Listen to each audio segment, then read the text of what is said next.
શપથવિધિ અને તેમણે રાષ્ટ્રપતિ દ્રૌપદી મુર્મુએ તેમને શપથ લેવડાવ્યા છે।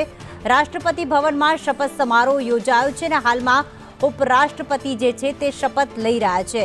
સીપી રાધાકૃષ્ણને ઉપરાષ્ટ્રપતિ પદના શપથ લીધા। રાષ્ટ્રપતિ દ્રૌપદી મુર્મુએ તેમને ઉપરાષ્ટ્રપતિ પદના શપથ લેવડાવ્યા।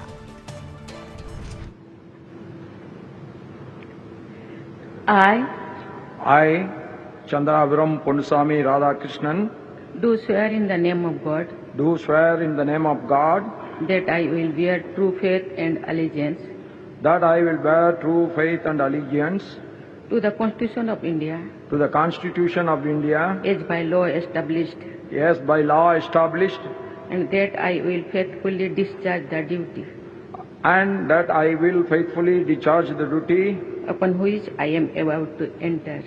upon which I am about to enter. Congratulations.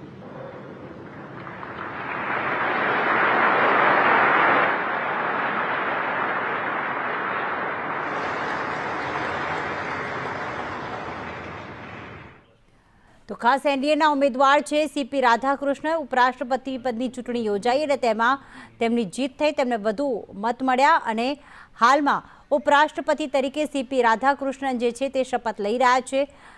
વડાપ્રધાન નરેન્દ્ર મોદી અને કેન્દ્રીય ગૃહમંત્રી અમિત શાહ પણ આ પ્રસંગે હાજર છે। તેમણે ઉપરાષ્ટ્રપતિ પદના શપથ લીધા અને ત્યારબાદ સાઇન કરી હતી અને હવે દેશના નવા ઉપરાષ્ટ્રપતિ છે સીપી રાધાકૃષ્ણન।